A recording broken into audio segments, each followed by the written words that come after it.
نحمده ونصلي ونسلم على رسوله الكريم اما بعد. مسئلہ امامت پر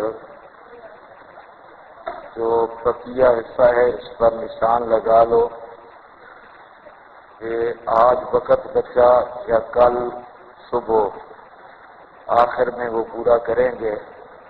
فی الحال مسئلہ اشارات فاتحہ خلف الامام، اس کو ذرا دیکھیں. فاتحہ خلف الامام کا مسئلہ، اس میں اصل ماتحن نزاع کی تنقید کہ فاتحہ خلف الامام میں نزاع ہے کیا. تو یاد رکھنا فاتحہ خلف الامام میں دو قسم کا نزاع ہے. ایک نزاع ہے مجتہدین اہل سنت کا آپس کا اختلاف، اور نمبر دو اہل سنت اور غیر مقلدین کا نزاع. ان دونوں کا فرق کرنا ضروری ہے. سب سے پہلی بات کہ اہل سنت والجماعت کہ مجتہدین رحمہم اللہ کا جو اختلاف ہے، مجتہدین اہل سنت میں کوئی ایک مجتہد بھی اس بات کا قطعاً قائل نہیں کہ اگر مقتدی امام کے پیچھے فاتحہ نہ پڑھے تو اس کی نماز باطل ہو. یہ اہل سنت والجماعت کے مجتہدین میں سے ایک کا مذہب بھی نہیں. مجتہدین کا اختلاف ہے صرف اولا غیر اولا کا، اجتہادی مسئلہ فروعی مسئلہ، اور اس میں بعض ائمہ فاتحہ خلف الامام کو جائز قرار دیتے ہیں اور بعض ائمہ منع کرتے ہیں. تو مجتہدین کا جو اختلاف ہے وہ اختلاف ہے ایک اجر ملنے کا اور دو اجر ملنے کا. تو زیادہ سے زیادہ یہ حکم لگ سکتا ہے کہ جو ائمہ قرات خلف الامام کے قائل ہیں ان کو ایک اجر ملے گا، اور جو قرات خلف الامام کے قائل نہیں ہیں ان کو دو اجر ملیں گے. تو مجتہدین کا ثواب اور خطا کا اختلاف ہے، نہ کہ اصول کا اختلاف. اور مجتہدین میں یاد رکھو کوئی ایک مجتہد بھی اہل سنت کا مقتدی کی نماز کے بطلان کا قائل قطعاً نہیں. تو یہ ہمارے گھر کا مسئلہ ہے.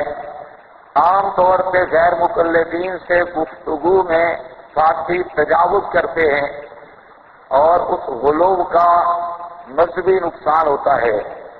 ہم کسی مسئلہ میں بھی غلو کے قائل نہیں، ہر مسئلہ کو اس کی حیثیت پہ رکھنے کے قائل ہیں. تو فاتحہ خلف الامام میں نے کیا عرض کیا، دو نزاع ہیں. نزاع سمجھتے ہو، اختلاف. دو نزاع، ایک نزاع بین اہل سنت والجماعت، اہل سنت کے اندرونی گھر کا مسئلہ ہے، اور وہ ہے مجتہدین اہل سنت کا اختلاف. اور مجتہدین اہل سنت کا اختلاف اجتہادی اختلاف ہے، اور آپ نے مسئلہ پڑھا ہوا ہے کہ مجتہد سے خطا بھی ہو تو اس کو ایک اجر ملتا ہے، اور اگر درست بھی ہو دو اجر ملتے ہیں. تو یہ ایک اجر اور دو اجروں کا اختلاف ہے. اور غیر مقلدین کا اہل سنت والجماعت کے ساتھ جو اختلاف ہے وہ ان کے غلو والا نظریہ ہے کہ غیر مقلدین کا دعویٰ ہے کہ جو مقتدی امام کے پیچھے فاتحہ نہیں پڑھتا اس مقتدی کی نماز باطل ہے. تو یہ بطلان نماز والا حکم، ہمارا اصل جھگڑا غیر مقلدین کے ساتھ اس حکم میں ہے کہ ان کے نزدیک مقتدی اگر امام کے پیچھے فاتحہ نہ پڑھے تو مقتدی کی نماز کیا ہوگی، باطل. یہ اصل نزاع ہے. تو اب دونوں نزاعوں کو جدا جدا رکھنا ہے. دونوں اختلافات دو آ گئے مجتہدین کا اور مجتہدین اہل سنت کے مد مقابل غیر مقلدین ہیں۔ بعض حضرات سمجھتے ہیں کہ فروعی مسئلہ ہے، فروعی ہے مجتہدین کا، اور غیر مقلدین کے ساتھ جو ہمارا اختلاف وہ بطلان والے حکم پر اختلاف ہے کہ نماز باطل ہے یا نہیں، یہ اختلاف ہے۔ تو اب جب غیر مقلدین، مناظرین اور عام طبقہ ان کا وہ اس بات کا قائل ہے، ہر جگہ پہ یہی کہتے ہیں کہ جو مقتدین امام کے پیچھے فاتحہ نہ پڑھے تو اس کی نماز نہیں ہوتی، نماز باطل ہے، تو غیر مقلد مناظر کے لیے دلیل دینے کے لیے چند باتوں کا خیال رکھنا ضروری ہوگا۔ نمبر ایک، ایسی دلیل پیش کرے گا جہاں پر مقتدی کا لفظ صراحتاً موجود ہوگا۔ کیوں؟ ہمارا منفرد فاتحہ پڑھتا ہے، ہمارا امام فاتحہ پڑھتا ہے، جھگڑا کس میں؟ مقتدی میں۔ تو غیر مقلد کی دلیل کے لیے ضروری ہے کہ مقتدی کے لفظ کی صراحت ہو، صراحت کے ساتھ مقتدی کا لفظ موجود ہو، ضمناً یا استنباطاً نہیں۔ ایک۔ نمبر دو، فاتحہ کا لفظ صراحت کے ساتھ ہو، اور نمبر تین کہ بطلان نماز کا حکم ہو یا فرضیت فاتحہ کا حکم ہو۔ یہ تین شرطیں غیر مقلد کی دلیل میں خیال رکھنی ہے۔ نمبر ایک، مقتدی کی صراحت، نمبر دو، فاتحہ کی صراحت، اور نمبر تین، نماز کے بارے میں جو حکم ہے، مثلا بطلان کا حکم لگاوے یا فرضیت کا حکم لگائے، جو بھی لگا لے تو اس کے اندر صراحتاً وہ حکم ہونا ضروری ہے۔ یہ بات میں نے اس لیے کی کہ عام طور پہ غیر مقلدین دھوکہ دیتے ہیں، وہ دعویٰ تو کرتے ہیں فرضیت فاتحہ کا اور مقتدی کے لیے، اور جب دلیل دینے کی باری آتی ہے تو مقتدی کا لفظ بھی ان کو نہیں ملتا، وہ عمومی دلائل سے استدلال کرنے کی کوشش کرتے ہیں، حالانکہ عموم کی بات میں کروں گا بعد میں۔ تو اسی طرح خلف الامام کا لفظ انہیں نہیں ملتا تو وہ مطلق قرات کی بات کہہ دیتے ہیں، اور اسی طریقہ سے غیر مقلدین سے تنقید کروانی ہے کہ مقتدی کے لیے فاتحہ جو پڑھنی ہے، فاتحہ پڑھنا جہری سری دونوں کا ایک حکم ہے یا جہری کا اور سری کا اور؟ یہ تنویر دعویٰ کے لیے سوالات کہ جہرن نمازیں بعض جہرن پڑھی جاتی ہیں بعض سرن، تو مقتدی پر فاتحہ کی فرضیت جہری نمازوں میں ہے یا سری میں یا دونوں میں؟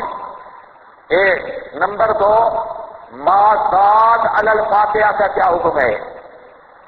مقتدی ما زاد علی الفاتحہ، فاتحہ سے زائد بھی کوئی چیز پڑھ سکتا ہے یا نہیں؟ اس کا شرعی حکم کیا ہے؟ حرام ہے، ناجائز ہے، مباح ہے، کیا ہے؟ فاتحہ کی فرضیت ہے، مستحب ہے، مباح ہے، کیا ہے؟ اس کی تنقید ضروری ہے۔ ہاں بھائی، اور جب وہ کہے کہ ما زاد علی الفاتحہ ناجائز ہے، حرام ہے، جو عام طور سے غیر مقلدین کا نظریہ ہے، تو پھر دلیل میں ایک چوتھی شک بھی آنی ضروری ہے کہ فاتحہ پڑھنی فرض اور ما زاد علی الفاتحہ حرام، کیونکہ دعویٰ پورا یہی ہوگا تنویر میں کہ فاتحہ پڑھنا یہ فرض ہے، فرضیت کی بات ہو، اور ما زاد علی الفاتحہ حرام، یہ حرمت کا لفظ ہو، یا جو بھی وہ دعویٰ کرے ناجائز کا لفظ ہو یا بدعت کا لفظ ہو، یا جو بھی وہ متعین کرے وہ لفظ ہوگا۔ اور اسی طرح اب کتنی شرطیں بن گئی غیر مقلد کی دلیل کے لیے؟ 4 شرطیں۔ مقتدی کی صراحت، فاتحہ کی صراحت، بطلان یا فرضیت کی صراحت، اور ما زاد علی الفاتحہ کے حکم کی صراحت۔ یہ 4 شرطیں جس دلیل میں پائی جائیں گی تو غیر مقلد کو پیش کرنے کی اجازت ہوگی، اور ان 4 شرائط کے بغیر جو روایت بھی پڑھے گا اس کے مذہب کے لیے کوئی ابطال کے لیے کافی ہوگی. یہ 4 باتیں ذہن میں رکھ لیں. اور اسی طریقہ سے فرضیت کے اثبات کے دلائل کیا ہیں اس کی وضاحت بھی ضروری ہے کہ فرض کن دلائل سے ثابت ہوتا ہے. مثلا ہمارے ہاں ادلہ کی چند اقسام ہیں کہ قطعی الثبوت، قطعی الدلالت، ظنی الثبوت، قطعی الدلالت، قطعی الثبوت، ظنی الدلالت، ظنی الثبوت، قطعی الدلالت. یہ 4 اقسام ہیں ادلہ کی. پھر کہہ رہا ہوں قطعی الثبوت جس کا ثبوت بھی قطعی ہو، قطعی الدلالت جس کا معنی بھی ایک ہو، قطعی ہو، اس میں احتمال نہ ہو. نمبر 2 کہ ظنی الثبوت، ظنی الدلالت اس کا ثبوت بھی ظنی جیسے اخبار احاد اور ان کے معنی پر دلالت بھی ظنی محتمل. اور قطعی الثبوت، ظنی الدلالت دلیل تو ہو قطعی الثبوت یعنی ثبوت اس کا قطعی ہو اور مطلب پر دلالت ظنی ہو یا اس کا عکس. یہ کتنی صورتیں بن گئی؟ 4.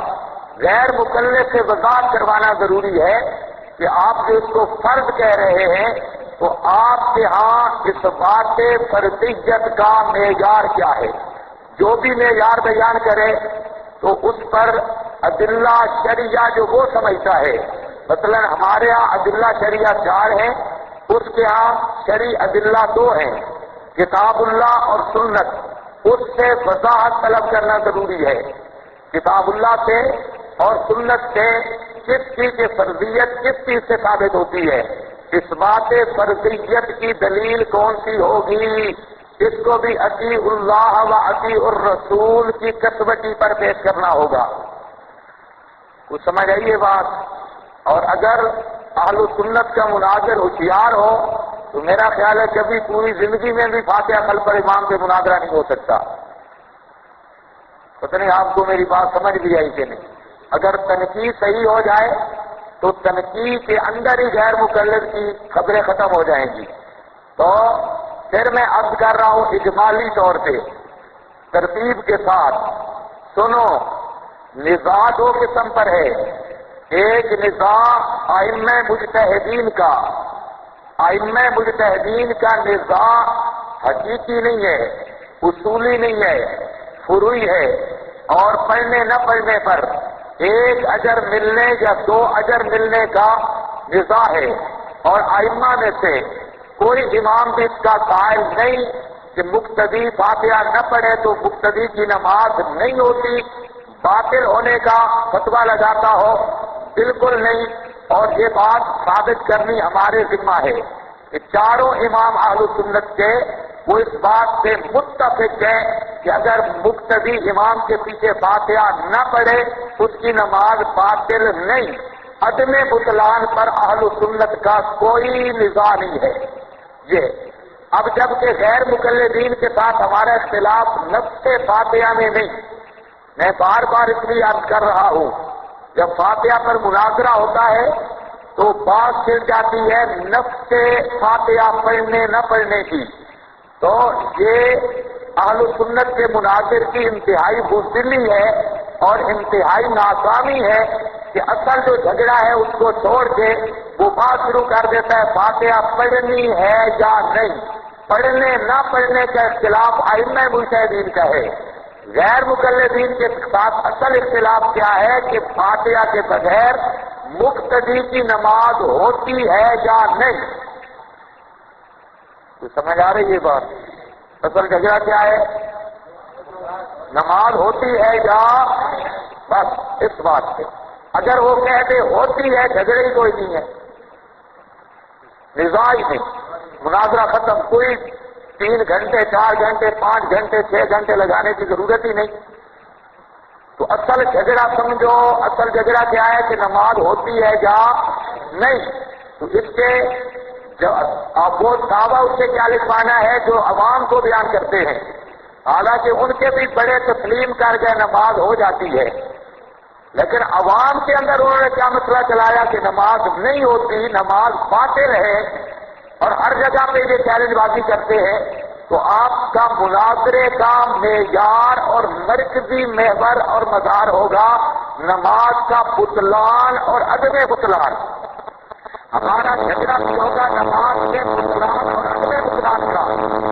نفس فاتحہ میں اگر مناظرہ ہوگا تو وہ شافعی المسلک کے ساتھ ہوگا یا حنبلی المسلک کے ساتھ ہوگا. ان حضرات کے ساتھ نفس فاتحہ کی بات ہوگی. لیکن نماز کے باطل ہونے والا اور عدم بطلان والا جھگڑا یہ اصل غیر مقلدین کے ساتھ ہے. تو عام طور پہ ساتھی غلط فہمی کا شکار ہوتے ہیں، سمجھتے ہیں کہ یہ ایسے فروعی مسائل میں پڑ گئے ہیں. یہ فروعی مسئلہ نہیں. جو آدمی یہ فتویٰ لگا رہا ہے کہ پوری امت کی نمازیں باطل ہیں، 70% امت کی نمازیں تو بالکل ہیں ہی باطل، اور پھر اس پر وہ قرآن و سنت کی تحریف کرتا ہے. وہ اہل حدیث بے شک ہو، لیکن اہل حدیث اس معنی میں ہے جو حدیث کا معنی شیخ عبد القادر جیلانی نے لکھا. پتہ نہیں آپ کو پتہ بھی ہے یا نہیں؟ ہاں؟ یا قرآن پاک سے بھی چند معنی میں نے بتائے حدیث کے. اس معنی میں بے شک وہ اہل حدیث بنتا رہے، لیکن اس کو اہل حق کہنا یا اہل سنت کہنا ہم ایک منٹ کے لیے بھی تیار نہیں، کیونکہ اس نے غلو کیا شرعی حکم میں، اور یہ شرعی حکم کو بدلنا یہ تحریف فی الدین ہے، ابتداء فی الدین ہے. دین کے اندر ایک نیا شوشہ چھوڑنا ہے اور دین کے حکم شرعی کو بدلنے کے مترادف ہے. اس لیے تکرار کے ساتھ میں کہہ رہا ہوں، مسئلہ یاد رکھو، ہمارا ان کے ساتھ جھگڑا ہوگا بطلان عدم بطلان پر. اب جب کہ وہ بطلان کا قائل ہے کہ نماز ہوتی ہی نہیں، تو پھر جب دلیل پیش کرے گا تو دلیل کیسی آئے گی؟ جس میں مقتدی کے لفظ کی صراحت ہو، کیونکہ جھگڑا کس میں؟ مقتدی کے بارے میں. ہمارا منفرد پڑھتا ہے، امام پڑھتا ہے، ساری دنیا کو پتا ہے، ہمارا مقتدی نہیں پڑھتا. تو اس کے مد مقابل اس کا دعویٰ بھی ہے مقتدی کی نماز باطل. تو مقتدی کا لفظ صراحت کے ساتھ ہو، نمبر 1. نمبر 2، فاتحہ کا لفظ صراحت کے ساتھ ہو، کیونکہ ما عدل فاتحہ تو وہ بھی جائز نہیں سمجھتا. فاتحہ کا لفظ صراحت کے ساتھ ہو، فاتحہ کے علاوہ وہ بھی باقی صورتوں کو جائز نہیں سمجھتا، غیر مقلد بھی. تو لفظ فاتحہ کا ہونا ضروری. اور نمبر 3 کہ نماز نہ فاتحہ نہ پڑھنے کی صورت میں صراحتاً بطلان کا لفظ ہونا ضروری، اور یا پڑھنے کی صورت میں فرضیت کا لفظ ہونا ضروری کہ فاتحہ فرض ہے یا فاتحہ کے بغیر نماز باطل ہے، اس لفظ کا ہونا ضروری ہے. اور اگلی وضاحت کہ ما عدل فاتحہ کا حکم ذکر کرنے کے بعد وہ عام طور پہ حرام سمجھتے ہیں کہ فاتحہ کے علاوہ باقی صورتیں امام کے پیچھے پڑھنا حرام ہے. تو پھر جس طرح ہمارے کلمہ میں نفی بھی ہے، اثبات بھی ہے، تو ہم مطالبہ کریں گے کہ جس چیز کے اثبات کے قائل ہو دلیل ایسی ہو اس کا اثبات ہو، اور جس چیز کی نفی کے قائل ہو دلیل ایسی ہو اس چیز کی نفی ہو. فاتحہ کے اثبات کے قائل دلیل میں فاتحہ کا اثبات ہو، اور ما عدل فاتحہ باقی ہے تو 13 صورتوں کی منع کے قائل نہیں پڑھنی، ان کے نہ پڑھنے کی صراحت موجود ہو. یہ 4 شرطیں پائی گئی تو اب ہم غور کریں گے دلیل میں. اگر ان 4 شرطوں میں ایک شرط بھی نہ پائی گئی تو تقریب تام نہیں، ہمیں سوچنے کی ضرورت ہی نہیں ہے، وہ اس کے دعوے کے مطابق ہی نہیں ہے. کچھ سمجھ آ جائے گی. پھر نمبر 2، دوسری بات، تکبیر دعویٰ جو بھی دعویٰ کرے اس تکبیر دعویٰ پر سوالات ہیں. مثلا فرضیت کے اثبات کے دلائل کیا ہے؟ اگر آپ سے پوچھے تو ہمارے نزدیک فرض اس کو کہتے ہیں ما ثبت بدلیل قطعیت، جو قطعی دلیل سے ثابت ہو. اور ایک بات ہمارے مناظرین اور مولوی یہ بھی شعر بیٹھتے ہیں، قطعی و ثبوت کا معنی نہیں آتا. جو آدمی قرآن پاک کی آیت پیش کر رہا ہو تو آگے سے لفظ رٹا ہوتا ہے، کہتے ہیں قطعی و ثبوت پیش کرو. قرآن سارا قطعی و ثبوت ہے، اور حدیث متواتر اور مشہور قطعی و ثبوت ہے. اخبار احاد، خبر واحد یہ سنی و ثبوت ہے. اور پھر قطعی دلالت کا معنی کہ معنی ایک ہو، اس میں کوئی احتمال نہ ہو، اگر احتمال آ گیا تو دلالت کنی بن جائے گی۔ تو ہمارے ہاں دلائل کی 4 قسمیں: قطعی الثبوت، قطعی الدلالت، ظنی الثبوت، ظنی الدلالت، قطعی الثبوت، ظنی الدلالت اور ظنی الثبوت قطعی الدلالت، یہ 4 ہیں۔ ان سے پوچھو تمہارے ہاں کیا ہے، اور پھر تمہارے ہاں ہے کیا؟ فرض کس سے ثابت ہوگا؟ جو بھی دعویٰ کرے فرضیت کے اس بات کا تو اس کو دلیل شرعی سے ثابت کرنا ضروری ہوگا، کیونکہ ہم اس کی نہیں مانتے۔ غیر مقلد کی مانتے تو جھگڑا کیوں ہوتا؟ نہیں مانتے اس کی۔ اطیع اللہ و اطیع الرسول کو لے آؤ۔ نمبر 2، مقتدی جو فاتحہ پڑھے گا جارن پڑھے گا یا سرن؟ جارن پڑھے گا یا سرن؟ اس کی وضاحت ضروری ہے۔ مقتدی نے جو فاتحہ پڑھنی ہے جارن یا سرن، اور دلیل میں اب 5ویں شرط بڑھا رہا ہوں، 4 پہلے آ گئی۔ اب مقتدی قرات کیسے کرے گا؟ جارن یا سرن؟ اونچا پڑھے گا یا ایسا؟ اس کی بھی وضاحت ہو۔ اگر وہ کہے جارن، اس لیے میں کہہ رہا ہوں کہ بعض روایات جو وہ پیش کرتے ہیں وہاں مقتدی کے جارن پڑھنے کا ثبوت ہے اور وہ خود سرن پڑھنے کے قائل ہیں۔ تو یہ وضاحت کرانی ضروری ہے تاکہ وہ ساری کوئی روایت نہ پیش کر سکے۔ مثلا حضرت عبادہ بن صامت کی روایت پیش کرتے ہیں تو حضرت عبادہ بن صامت تو جارن پڑھتے تھے اور غیر مقلد جارن نہیں پڑھتے، کیا پڑھتے ہیں؟ سرن۔ تو اس بات کی وضاحت طلب کرنا بھی بہت ضروری ہے کہ مقتدی فاتحہ جارن پڑھے گا یا سرن۔ اور ساتھ اور بھی سوال بڑھا لو، امام جارن پڑھ رہا ہو، مقتدی جارن پڑھے گا یا سرن؟ امام سرن پڑھ رہا ہو، مقتدی جارن پڑھے، حکم بیان کرو۔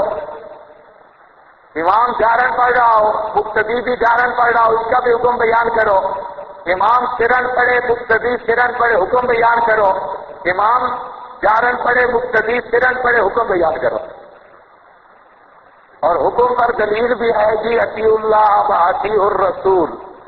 انشاءاللہ مزہ تو تب آتا ہے کہ ہماری نماز یہ وقت ہو تو میں اپنی نماز پوری سیاستہ سے نکال کے دوں، اور غیر مقلدین کی نماز نہ قرآن میں، نہ سیاستہ میں، نہ سیاستہ کے باروبار، کہیں بھی نہیں، ہر جگہ پہ جھگڑا ڈالتے ہیں نماز نماز نماز نماز۔ تو چلو وقت ہوا تو شاید ہو سکتا ہے 2 دن نماز پہ لگا دیں۔ تو یہاں پر ایک مسئلے کی وضاحت، میں نے کیا کہا کہ ہر ایک کام کا حکم بھی پوچھنا ہے۔ یہ پوچھنے کے بعد ہم کیا کہتے ہیں؟ ہم کہتے ہیں مقتدی کے لیے فاتحہ پڑھنا کوئی ضروری نہیں، مقتدی کے لیے فاتحہ پڑھنا کوئی ضروری نہیں۔ وہ آپ سے کہتے ہیں لکھیں جی کیا ہے ضروری نہیں، تو کیا ہے؟ یہ ہمارے گھر کا مسئلہ ہے، کیا ہے بات کی بات ہے۔ تم کہتے ہو باطل ہے، ہم کہتے ہیں باطل نہیں۔ تم کہتے ہو فرض ہے، ہم کہتے ہیں فرض نہیں۔ تم کہتے ہو بغیر قرات مقتدی کے نماز نہیں ہوتی، ہم کہتے ہو جاتی ہے۔ اور دعویٰ اور جواب دعویٰ میں مطابقت ہوتی ہے نا، تو جب ان کا دعویٰ ہے باطل ہے، ہمارا کیا جواب دعویٰ ہوگا؟ باطل نہیں۔ ان کا دعویٰ ہے فرض ہے، ہمارا دعویٰ جواب دعویٰ کیا ہوگا؟ فرض نہیں۔ وہ ان کا دعویٰ ہوگا فاتحہ کے بغیر نماز نہیں ہوتی، ہمارا جواب دعویٰ کیا ہوگا؟ ہو جاتی ہے۔ وہ چلاکی کرتے ہیں اور عام طور پہ یہ کہتے ہیں کہ تم بیان کرو حرام ہے، ناجائز ہے، مکروہ ہے، کیا ہے؟ تو میں نے کہا یہ پہلے نزاع کے ساتھ متعلق بات ہے، جو ہمارے گھر کا مسئلہ ہے۔ تمہارے ساتھ ہمارا اختلاف ہے نماز ہوتی ہے یا نہیں ہوتی۔ جیسا دعویٰ ہوگا جواب دعویٰ ویسے ہی ہوگا۔ اور بزرگوں نیند تو نہیں آ رہی، یہ باتیں بھولنی نہیں ہیں۔ اب اگلی بات، اہل سنت والجماعت 4 قسم کے دلائل دے سکتے ہیں۔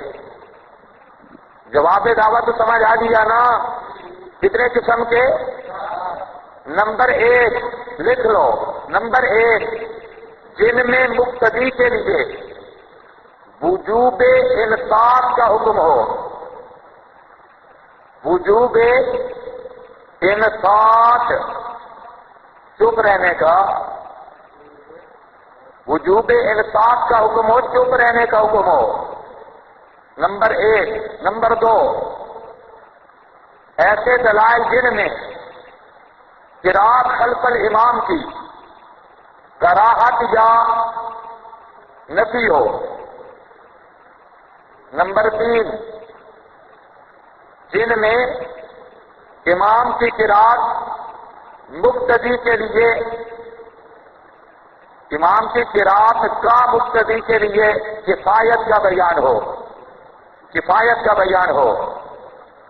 اور نمبر 4، مدرے کے رکوع کا مدرے کے رکعت ہونا، مدرے کے رکوع کا مدرے کے رکعت ہونا۔ یہ 4 عنوان ہیں ہمارے دلائل کے۔ نمبر 1، ہر وہ حدیث یا قرآن مقدس کی آیت جس میں مقتدی کے لیے انصات کا حکم ہے، انصات سمجھتے ہو، اور چپ کرانے کا، انصات کا حکم ہے، وہ ہماری دلیل ہوگی۔ نمبر 2، جس میں قراءت خلف الامام پر نکیر ہوگی، کراہت پر دلالت کرنے والی یا نفی پر دلالت کرنے والی، تو ہر وہ دلیل ہمارے دعویٰ کے مطابق ہوگی۔ اور نمبر 3، ہر وہ دلیل جس میں یہ مذکور ہوگا کہ امام کی قراءت مقتدی کے لیے کافی ہے، وہ بھی ہماری دلیل بنے گی۔ اور نمبر 4، ہر وہ مقام جہاں پر رکوع میں شامل ہونے والے کی اس رکعت کو شمار کیا گیا ہے، مدرے کے رکوع کو مدرے کے رکعت سمجھا گیا ہے، تو وہ بھی ہماری دلیل ہوگی۔ اور اس کے ساتھ 5ویں چیز بھی ملا لو، 5واں عنوان، وہ عنوان ہے بہت کم، 5واں عنوان جہاں پر انبیاء، صحابہ کا امام کے پیچھے فاتحہ نہ پڑھنا ثابت ہوگا، وہ بھی ہماری دلیل ہوگی۔ انبیاء اور صحابہ کا امام کے پیچھے فاتحہ نہ پڑھنا ثابت ہوگا، وہ بھی ہماری دلیل ہوگی۔ تو ہمارے دلائل کے کتنے عنوان بن گئے؟ کل 5۔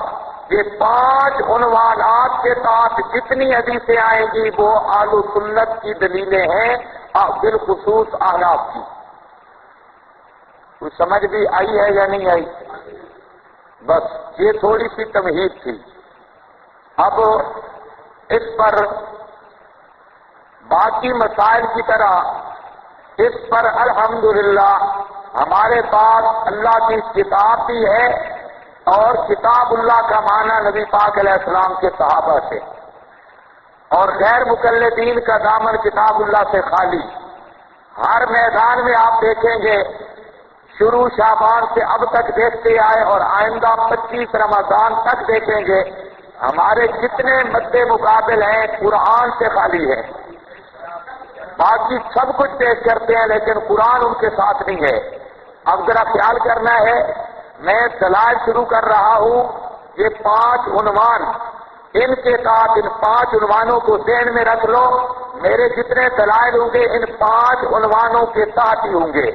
آپ کے پاس اشارات جو لکھے ہیں کہ نا تمام ہیں، بہرحال کچھ لکھے ہیں، کچھ لکھنے پڑیں گے، جو ترتیب بھی ہوگی۔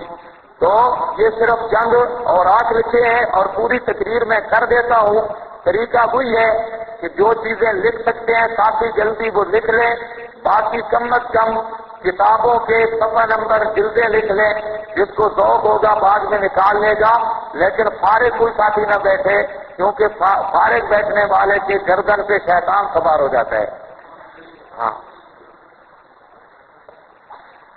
اس سال تھوڑا مشقت برداشت کرو اور دعا بھی کرتے رہو، یہ سارا مواد اکٹھا آ جائے تو پھر مشکل نہیں ہوگی۔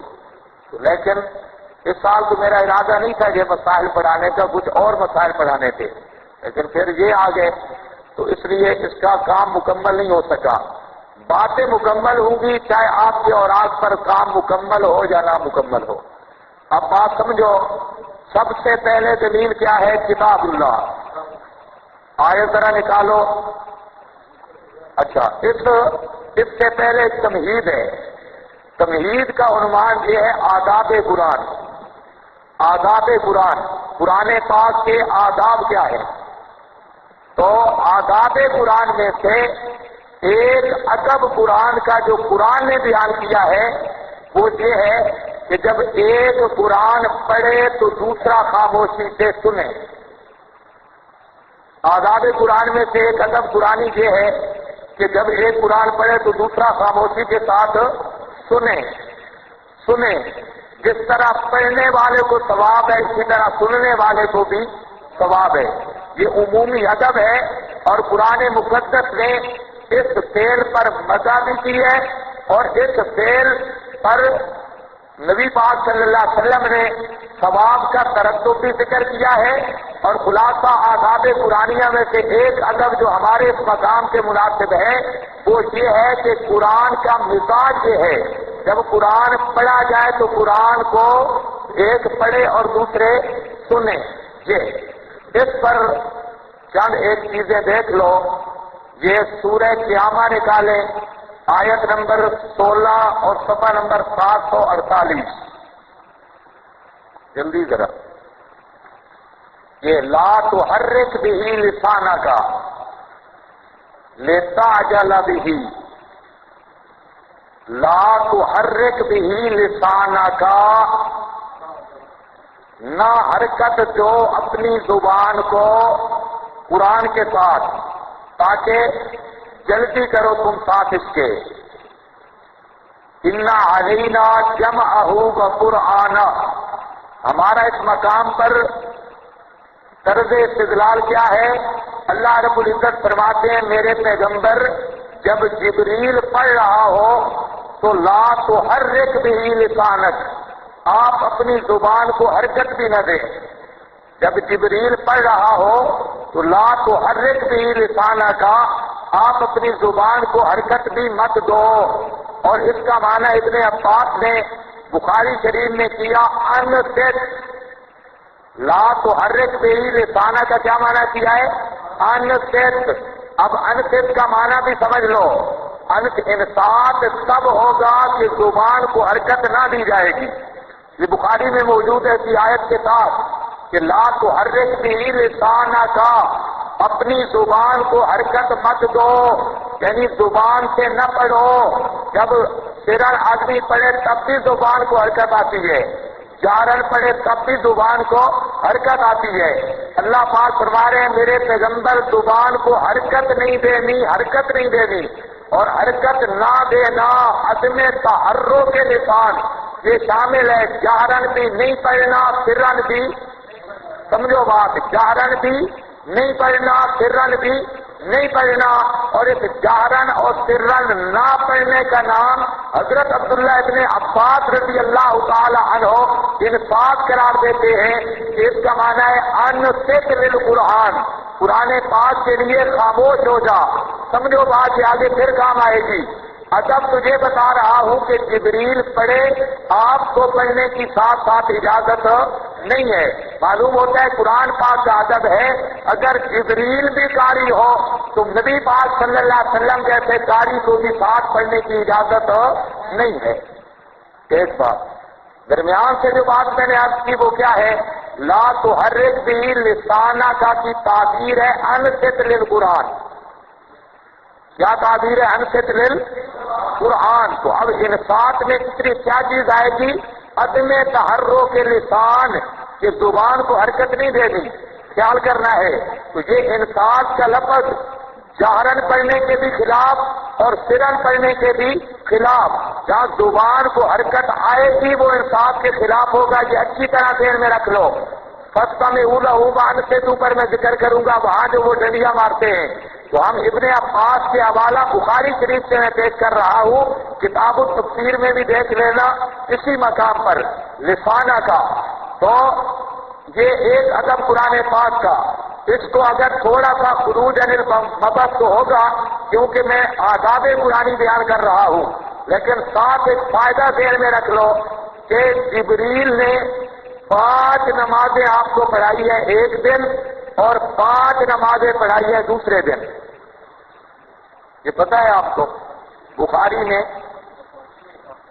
اول وقت میں اور آخر وقت میں تعین اوقات کے لیے ہمارا سوال ہے، جبریل امام تھا، عام مقتدی تھے، قرآن کہتا ہے لا تحرک بھی لسانک، میرا پیغمبر جبریل پڑھے، آپ نہیں پڑھ سکتے۔ تو اب دنیا کا کوئی غیر مکلف ثابت کرے کہ جبریل کے پیچھے اللہ کے نبی نے قرات کی ہو۔ قرآن تو کہتا ہے لا تحرک بھی لسانک، 10 نمازیں بنتی ہیں، 5 10، یہ 10 نمازیں آپ مقتدی تھے اور امام کون تھا؟ جبریل۔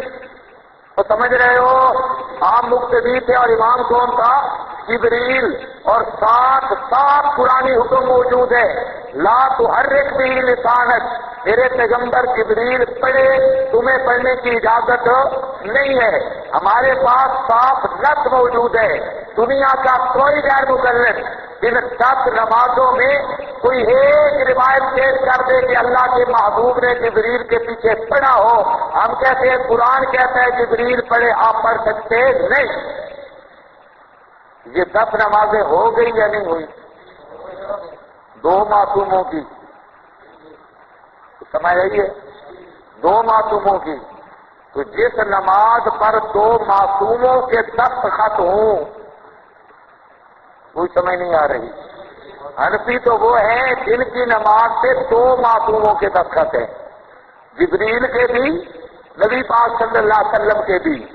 تو جس پر 2 معصوم اکٹھے ہوں، جو اس نماز کو بھی نہ مانے تو بڑا بے عقل ہوگا، دماغی توازن اس کا ٹھیک نہیں۔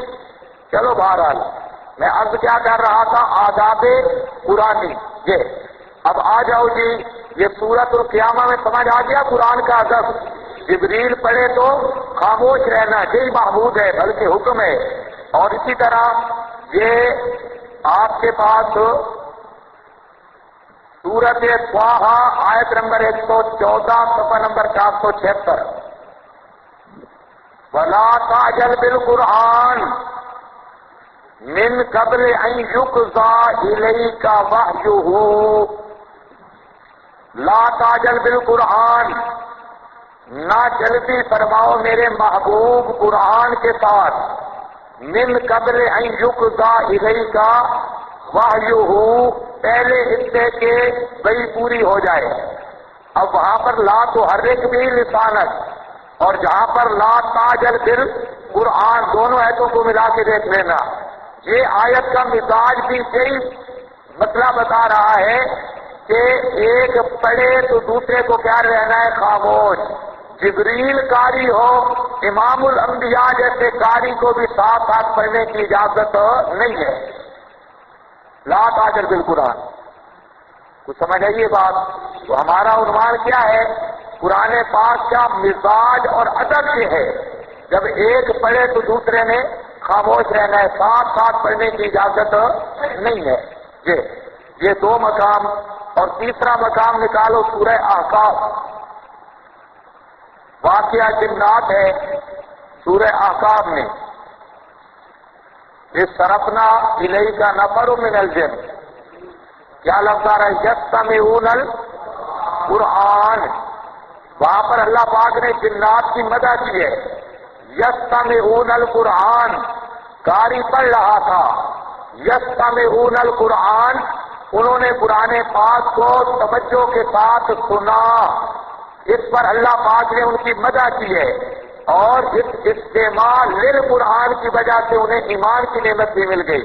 تو معلوم یہ ہوتا ہے مزاج قرآن مقدس میں، ہاں بھائی قرآن مقدس کا یہ مزاج ہے۔ فَإِذْ صَرَفْنَا إِلَيْكَ نَفَرًا مِنَ الْجِنِّ يَسْتَمِعُونَ الْقُرْآنَ، وہ بڑی توجہ کے ساتھ سن رہے تھے قرآن کو۔ یہ فَلَمَّا حَضَرُوهُ قَالُوا أَنصِتُوا، جب اس قرات کے موقع پر حاضر ہوئے، وہ جن تھے غیر مقلد نہیں تھے، انہوں نے کہا انصتوا، اور انصات کا معنی آپ نے پڑھ لیا، زبان کو حرکت نہ دو، پوری توجہ کے ساتھ سنو قرآن پاک کو۔ اس پر اللہ پاک جنات کی مدح فرما رہے ہیں کہ ان میں استماع بھی تھا، انصات بھی تھا۔ اسی استماع اور انصات کی وجہ سے اللہ نے انہیں ہدایت دے دی۔ تو میرا عنوان یہ ہے کہ قرآن مقدس کے آداب میں سے یہ ہے کہ ایک قاری جب پڑھے تو اس کی قرأت کو سننا یہ ادب قرآنی ہے اور قرآن مقدس کے مزاج سے ہے۔ اسی طریقہ سے جو قرآن پڑھا جا رہا ہو اور نہ سنے، اس کو عادت کفار بتایا گیا ہے۔ اس کو عادت کفار۔ نکالو سورہ حامیم سجدہ، صفحہ نمبر 696، آیت نمبر غالباً 26۔ قال الذین کفروا لا تسمعوا لهذا القرآن، قال الذین کفروا لا تسمعوا لهذا القرآن، کہا ان لوگوں نے جنہوں نے کفر کیا، نہ سنو اس قرآن کو، والغوا فیہ، اور شور بچاؤ۔ ادھر قرآن پڑھا جا رہا ہے، تم اپنی بھنڈی بچا دو، اپنی کرو، اپنا شور مچاؤ۔ یہ آیت بتاتی ہے کہ قرآن مقدس کی قرأت پر توجہ نہ کرنا، استماع اور انصات نہ کرنا، یہ طریقہ ہے کفار کا، اور اس کی اللہ نے مذمت کی ہے۔ بس ہم اتنا ثابت کرنا چاہتے ہیں، دونوں پہلو آپ کے سامنے آ گئے۔ ایک پہلو قرآن پاک کے ادب کا جو نبی پاک علیہ السلام کو سکھایا گیا یا امت کو سکھایا گیا، وہ ادب کا خلاصہ ہے کہ ایک قرآن پڑھے تو دوسرے کیا رہے، خاموش۔ یہ اور دوسرا یہ بتایا گیا کہ قرآن پاک کی قرأت کے دوران شور ڈالنا یا اپنی مصروفیت اختیار کرنا یہ قابل مذمت چیز ہے، اور یہ کافروں کا فعل بتایا گیا ہے، یہ ایمان والوں کا فعل نہیں بتلایا گیا۔ اب ذرا دیکھتے ہیں کہ سب سے قرأت کا اہم مرحلہ ہوتا ہے نماز میں، اور سب سے زیادہ ثواب بھی کس میں ہوتا ہے، نماز میں۔ سب سے عام مرحلہ بھی قرأت کا کیا ہے، نماز میں، اور ثواب بھی سب سے زیادہ کیا ہے، نماز میں۔ اب ذرا آیت نکالو سورۃ الاعراف، اذا قرئ القرآن فاستمعوا له وانصتوا لعلکم ترحمون۔ پہلے دونوں پہلو ذہن میں رہیں گے، اشکال کوئی نہیں ہوگا۔ اگر وہ ذہن سے ظہور ہو گیا بزرگوں کا تو پھر اشکال کے ہی آئیں گے۔ اذا قرئ القرآن فاستمعوا له وانصتوا لعلکم ترحمون۔ اللہ فرماتے ہیں اذا قرئ القرآن، جب پڑھا جائے قرآن، فاستمعوا له، توجہ کرو اس کی طرف، وانصتوا، اور خاموش ہو جاؤ۔ انصتوا، انصات کا معنی میں نے بتا دیا۔ انصتوا لا تحرک به لسانک، انصتوا، خاموش ہو جاؤ، نہ جہرن پڑھو نہ سرن، خاموش ہو جاؤ۔ لعلکم ترحمون، تاکہ تم پر رحم کیا جائے۔ تو یہ آیت قرآن مقدس کی سورۃ الاعراف اور آیت نمبر 200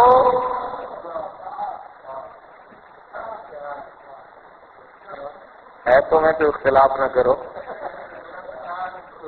200، ہاں یہ غلطی کاتب کی ہے، یہ ہمیں نظر نہیں آ رہی، 204 ہی لکھا ہے غالباً، ہاں لکھا تھوڑا مٹا ہوا ہے۔ اب یہ آیت ہے، اس میں جو میں دو باتیں سمجھ لو۔ نمبر 1، قرآ مجہول کا صیغہ ہے، اس کا فاعل معلوم نہیں، قاری کون ہو یہ معلوم نہیں، اتنا پتہ چلتا ہے قاری کوئی ایک ہی ہے۔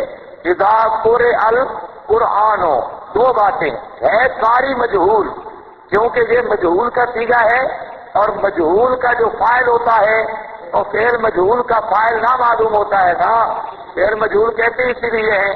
تو اس کا فاعل قاری کون ہوگا؟ ایک، قرآن پاک کے لفظوں سے اتنا سمجھ آ رہا ہے کہ سننے والے بہت ہیں، فاستمعوا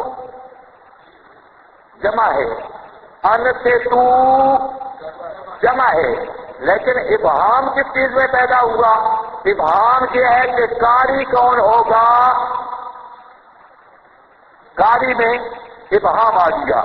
اب قرآن پاک میں ابہام آئے تو تفسیر کے کتنے طریقے پڑے تھے؟ 4 مسلمہ بین الکل حتی مرغا گاما، سب کے نزدیک مسلم درجے 4۔ اب ہم کہتے ہیں کہ قرآن مقدس کی آیت، بطرز مناظرہ بیان کر رہا ہوں، لکھت کی طرف سے نہیں، یہ قرآن مقدس کی آیت ہے اور اس میں ہمیں ایک چیز کی ضرورت پڑ گئی، قاری کون ہو؟ اب ہم نے پوچھا حدیث سے، قرآن سے ہمیں نہیں ملا یہ قاری کون ہے، حدیث ہم نے دیکھی تو بخاری نے بھی مسلم نے بھی ہمیں یہی بتایا کہ جہاں قاری امام ہے، جہاں قاری امام ہے، یہ ابھی آئیں گی حدیث، صرف سن لو، یہ قاری امام ہے۔ اذا قرأ الامام فانصتو، اذا قرأ مجہول تھا، اس مجہول کی تعیین اللہ کے نبی صلی اللہ علیہ وسلم نے کر دی، وہ کون ہے مجہول؟ اذا قرأ الامام، اذا قرأ الامام، جب امام پڑھے انصتو۔ اب اس حدیث نے آ کر قرآن مقدس کی تشریح کی کہ اذا قرئ القرآن فاستمعوا له وانصتوا، کون ہے؟ فرمایا اذا قرأ الامام فانصتوا، جب امام پڑھے تو تم خاموش رہو۔ پتہ چل گیا انصتوا کا حکم کس کو تھا؟ مقتدیوں کو۔ اور قرآن کا قاری کون تھا؟ امام۔ یہ آیت کس کے بارے میں نازل ہوئی؟ نماز بھی، اور نماز بھی فرض، عام طور پہ عمومی طور پہ فرض نمازوں کے اندر یہی ہوتا ہے قاری کون۔ عام جماعت کس کی ہوتی ہے؟ فرض نمازوں کو، عمومی جماعت فرض نمازوں کی ہے۔ تو اب مسئلہ سمجھ آ گیا، قرآن پاک کا ابہام اللہ کے نبی صلی اللہ علیہ وسلم نے دور کر دیا، اور حدیث بھی وہ جس کی سند سے تمام محدثین کا اجماع، تو سمجھ نہیں آئی آپ کو؟ تمام محدثین کا اجماع، اجماعی حدیث، بخاری میں بھی مسلم میں بھی، لفظوں کا فرق ہے، یہ ابھی میں سمجھاؤں گا انشاءاللہ، روایتیں پڑھیں گے، لیکن یہ موٹی سی بات سمجھو، ہمارا طرز استدلال ہے قرآن مقدس سے، اور قرآن میں جو ابہام تھا وہ دور کیا حدیث سے، تو تفسیر القرآن بالحدیث۔ اب حدیث نے متعین کر دیا تو مقتدی بھی متعین کر دیا، انصتو کا حکم کس نے ہے، اور اصل مقصود بھی انصتو ہے، فاستمعوا له بھی ذکر کیا، لیکن انصتو، تو انصتو الفاظ کا تعلق سری ہو جاری ہو، دونوں کے ساتھ میں دو مستقل حکم ہے، فاستمعوا له علیحدہ، انصتو علیحدہ۔ حدیث میں فاستمعوا له نہیں آیا، حدیث جو متعین کر رہی ہے وہ انصتو۔ مقصد یہ ہے کہ قاری متعین ہو گیا، اور یہ بھی پتہ چل گیا کہ اصل مقصود ہے انصتو، خاص سنے یا نہ سنے یہ خاموش رہے، اور انصات کا معنی میں نے بتا دیا، نہ جارن پڑے نہ سرن، عدم تحرک لسان۔ میں کہتا ہوں اور کوئی دلیل نہ ہوتی، صرف اتنی بات ہوتی ہمارے لیے اتنی کافی تھا، لیکن الحمدللہ اس موضوع پر احناف کا دامن دلائل اور براہین سے اتنا پر ہے کہ غیر مقلدین بیچاروں کو سر چھپانے کی جگہ بھی نہیں ملتی اس مسئلہ میں۔ خواہ سے چوٹ ڈالا ہوا ہے، روب ڈالا ہوا ہے، اور ہمارے مولوی مطالعہ کرتے نہیں، پھر جب مسجد میں جھگڑا پڑتا ہے تو پھر انہیں خیال آتا ہے، پھر نماز ہنفی اٹھا کے بیٹھ جاتے ہیں۔ تو جب دوسری نماز کی کتابیں، جب بخاری جب دورہ حدیث کرو تو کم از کم سیاہ ستہ تمہارے مطالعے میں ہونی چاہیے۔ یہ نہیں ہے کہ سیاہ ستہ بس پڑھ لی اور اس کے بعد اس کو بھلا دیا۔ عام طور پہ یہی ہوتا ہے، دورہ حدیث بھی ہوتا ہے، دوڑا حدیث کیا ہوتا ہے؟ دورہ نہیں ہوتا، دوڑا، وہ دوڑ لگی ہوتی ہے، اب سے آخر تک 15 20 صفوں کی گردانی ہو رہی ہے اور بھاگا جا رہا ہے اور سوئے ہوئے ہیں اور کچھ، اور پھر حرام سمجھتے ہیں کہ فراغت کے بعد پھر کوئی کتاب دیکھ لیں، بس جمعے کے دن کوئی نہ کوئی حدیث دیکھ لی، اور وہ بھی اردو والی کتابوں میں۔ تو دورہ حدیث کرنے والے ساتھی، یہ سیاہ ستہ پڑھنے کا مطلب ہے کہ یہ آپ کے مطالعے میں ہونی چاہیے، اور اس کے مسائل ابواب بار بار اس کا مطالعہ کرنا چاہیے، وقت نکالو۔ جس طرح تلاوت کرتے ہو تلاوت بھی ضروری ہے، لیکن اس کا مطالعہ بھی ضروری ہے۔ جب دور حدیث کے بعد آدمی مطالعہ کرتا ہے حدیث کا تو اس وقت مزے کچھ اور ہوتا ہے اور حدیث کا فام بھی کچھ اور ہوتا ہے، وہ پڑھتے ہوئے سمجھ نہیں آتا جو مطالعہ میں سمجھ آتا ہے۔ تو بہرحال میں عرض یہ کر رہا تھا، ہمارا استدلال جہاں تک بھی کام تھا ہمیں آگے جانے کی ضرورت تھی نہیں تھی۔ تو کیا معلوم ہوا کہ یہ آیت کا تعلق ہے فرض نماز کے ساتھ، آیت کا تعلق ہے کس کے ساتھ؟ فرض نماز کے ساتھ۔ اور میں پورے تحجی کے ساتھ کہنا چاہتا ہوں، جو بات میں نے کی 1400 سال کے مفسرین نے وہی بات کی، 1400 سال کے مفسرین نے یہی بات کی، سارے مفسرین یہی بتاتے ہیں، حتیٰ کہ اس پر اجماع ہے کہ یہ آیت فرض نمازوں کے بارے میں نازل ہوئی، اور جب فرض نمازوں کے متعلق نازل ہوئی اور حدیث نے متعین کر دیا اذا قرئ کا فاعل امام اور انصتو فسمع اولا یہ مقتدی ہیں، تو احناف کا دعویٰ بالکل صاف لفظوں میں قرآن و سنت سے آ گیا کہ مقتدی کو پیچھے پڑنے کی اجازت نہیں ہے۔ اب ذرا اس پر، یہ تفسیر ابن کثیر ہے، اور تفسیر ابن کثیر اس لیے پیش کر رہا ہوں کہ یہ امام ابن تیمیہ کا شاگرد ہے، اور غیر مقلدین کے ہاں یہ معتبر تفسیر ہے۔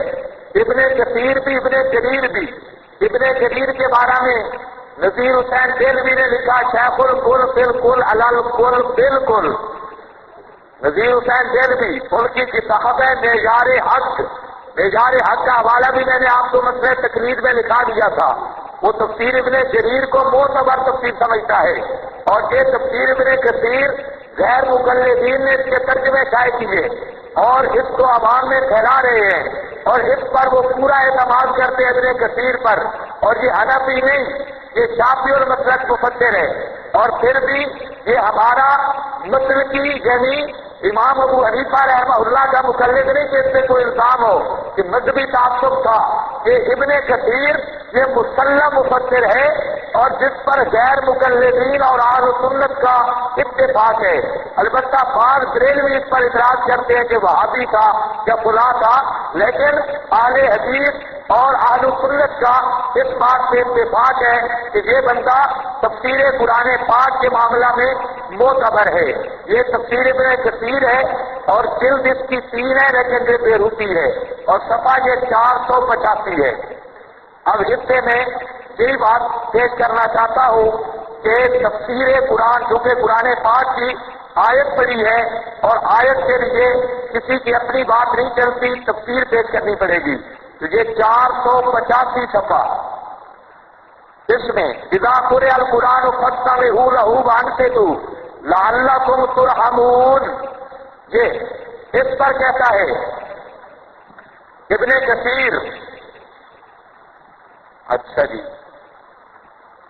ولیکن یتعقد ذلک فی الصلاۃ المکتوبہ، ابن کثیر کہتے ہیں ویسے تو یہ عام حکم ہے قرآن پاک کا کہ قرآن پاک کے آداب میں سے ہے جب قرآن پڑھا جائے تو فاستمعوا لہ وانصتوا، یہ عام طور پہ یہ ادب ہے۔ وہ پہلی بات جو میں نے کی کہ آداب قرآن سے ہے، لیکن یتعقد یہ اور مضبوط ہو جاتا ہے۔ ذالک فی الصلاۃ المکتوبہ، نماز مکتوبہ میں، فرض نمازوں میں، اذا جہر الامام بالقراءۃ، جب امام جاری نمازیں پڑھ رہا ہو، کما رواہ مسلم، جس طرح کی روایت کیا مسلم نے، یہ حدیث آپ کے پاس لکھی ہے مسلم والی، یہ دیکھتے ہو، یہ آگے حدیث نمبر 1، یہ اس پر بات میں بعد میں کروں گا، صرف ابن کثیر صفحہ 2 ہے نا، حدیث نمبر 1 لکھی ہے، یہ تو مستقل ہے نا، سمجھو بات، ایک ہی دلیل کی طرز استدلال مختلف ہوتے ہیں، وہ تو ہم حدیث کی بات میں جا ذکر کی، لیکن جہاں میں کس باب میں پیش کر رہا ہوں تفسیر قرآن کے باب میں، اور اپنی طرف سے نہیں، ابن کثیر رحمہ اللہ اسی حدیث کو لائے ہیں. معلوم ہوتا ہے کہ یہ حدیث جو ہے یہ قرآن مقدس کی واقعتاً تفسیر ہے کہ ماہرین فن نے بھی اس حدیث کو اس آیت کی تفسیر میں ذکر کیا ہے. ہم اپنی طرف سے نہیں کر رہے. کہتے ہیں کما رواه مسلم فی صحیحہ، جس طرح کی روایت کیا اس کو مسلم نے اپنی صحیح میں من حدیث ابی موسیٰ الاشعری، حدیث ابو موسیٰ اشعری رضی اللہ تعالیٰ عنہ کی. قال قال رسول اللہ صلی اللہ علیہ وسلم، حضرت ابو موسیٰ اشعری فرماتے ہیں فرمایا رسول اللہ صلی اللہ علیہ وسلم نے انما جعل الامام، بے شک امام بنایا جاتا ہے لیؤتم بہ، کہ امام کی اقتداء کی جائے. فاذا کبر فکبروا، فاذا کبر فکبروا، امام تکبیر کہے تم بھی تکبیر کہو. وَإِذَا قَرَأَ فَأَنصِتُوا، وَإِذَا قَرَأَ فَأَنصِتُوا. اچھا تکبیر کے بعد امام کس چیز کی قرات کرتا ہے؟ سورہ یاسین کی. تکبیر کے بعد قرات کس کی ہوگی؟ ایک تو ثنا ہے نا، ایک کیا ہے قرات. قرات کس کی ہوگی؟ اذا قرأ، تکبیر کے بعد جو امام سورت پڑھتا ہے قرأ فانصتوا، امام کرے قرات، تم نے کیا کرنا ہے؟ انصتوا، خاموش ہو جاؤ. ابن کثیر کہتا ہے قضا رواہ اہل السنن، اسی طرح اہل سنن نے بھی روایت کیا من حدیث ابی ہریرہ، حضرت ابو ہریرہ کی روایت ایضاً وہ بھی ذکر کی. صححہ مسلم، صححہ اس کو صححہ اس کی تصحیح کی ہے کس نے؟ امام مسلم نے. مسلم ابن الحجاج ایضاً ولم یخرجہ فی کتابہ، اپنی کتاب میں ذکر نہیں کیا. آگے کہتے ہیں وہ حدیث ہے کیا؟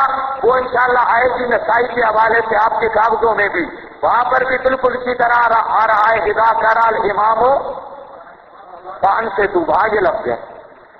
تو دو حدیثیں امام ابن کثیر نے پیش کی، ایک حضرت ابو موسیٰ اشعری کی اور ایک حضرت ابو ہریرہ کی. دونوں حدیثوں کو لایا اس آیت کی تفسیر میں. یاد رکھو میں حدیثوں سے استدلال نہیں کر رہا، استدلال کس سے کر رہا ہوں؟ قرآن پاک سے. اور قرآن کی تفسیر کس سے آ رہی ہے؟ احادیث سے. وہ بات سمجھے بھی ہو؟ ہاں یہ بالکل صاف مسئلہ. اسی طرح ابن کثیر رحمت اللہ علیہ آگے صاف لاتے ہیں حدیث تیسرے نمبر پر، وہ آپ کے پاس بھی آئے گی. یہ بھی عن ابی ہریرہ. چلو اس حدیث کے فوائد ابھی سے سمجھ لو. حضرت ابو موسیٰ اشعری فرماتے ہیں قال قال رسول اللہ صلی اللہ علیہ وسلم، رسول اللہ صلی اللہ علیہ وسلم نے فرمایا انما جعل الامام لیؤتم بہ، امام بنائے اس لیے جاتا ہے کہ اس کی اقتداء کی جائے. فَإِذَا كَبَّرَ فَكَبِّرُوا، جب امام تکبیر کہے تم وظیفہ امام اور مقتدی کا سمجھتے ہو. جو چیز امام نے بھی کہنی تھی مقتدی نے بھی کہنی تھی، آپ نے دونوں کو حکم دیا اذا کبر فکبروا. اور آگے چیز آگے اذا قرأ،